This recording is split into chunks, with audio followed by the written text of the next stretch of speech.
लोगों के बीच में अपन बात रखना चाहते हैं। और कल से मुझे इतने कॉल आ रहे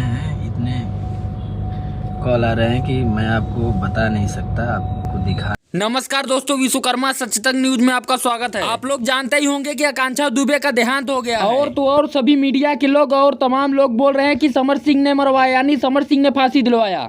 दे रहा हूँ कि ये कोई नंबर सेव नहीं है। देखिए आप लोग, कोई नंबर सेव नहीं है। देखते जाइए, आप लोगों को दिखा रहा हूँ। देखिए, और तमाम तरीके का बात, ये कर देंगे वो कर देंगे। अगर मुझे कुछ भी होता है, कोई भी मेरे साथ अनहोनी होती है, घटना घटती है, तो इसके जिम्मेदार यही लोग हैं, यही लोग होंगे। क्योंकि मेरा कोई उद्देश्य नहीं है कि मैं झगड़ा लड़ाई करूं, न कुछ करूं। आप लोग वो वाला भी वीडियो देख लेनी जो में बहुत कुछ बोले हैं।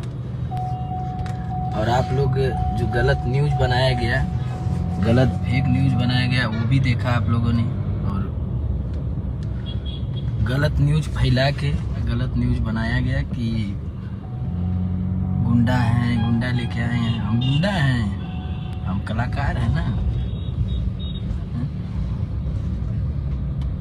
अगर आप लोगों को हमसे तकलीफ है तो मैं लाइन छोड़ के चला जाऊंगा, काम नहीं करूंगा इस लाइन में। क्यों? क्योंकि ये सब नहीं अच्छा लगता है। क्या बिगाड़े हैं आपका, ये आप लोगों का क्या बिगाड़े थे कि नहीं आप हमको इतने लोगों के बीच में आप अपशब्द का प्रयोग। तो जी हाँ, हम बात कर रहे हैं भोजपुरी के गायक समर सिंह की और आकांक्षा दुबे की। साथ ही साथ आप सभी को बताना चाहूंगा कि आकांक्षा दुबे की मां ने बहुत ज्यादा तड़प के रो रही है। और तो और आप सभी को बता दूं कि आकांक्षा दुबे की मां बोल रही है कि मेरी बेटी का 7 करोड़ रुपया लिया है। और तो और आकांक्षा दुबे की मां बोल रही है कि इसे फांसी दिलाओ। और जी हाँ, उत्तर प्रदेश के मुख्यमंत्री योगी आदित्यनाथ भी हुए रिएक्शन। यानी कि देखा जाए तो सभी न्यूज और ट्विटर में फैलाया जा रहा है कि योगी जी का बुलडोजर उनके घर पर चल रहा है। कमेंट बॉक्स में कमेंट करके बताया कि समर सिंह दोष है या निर्दोष। और जी हाँ, इस चैनल पे नए हो तो चैनल को सब्सक्राइब कर लेना, आगे भी न्यूज लाता रहूंगा।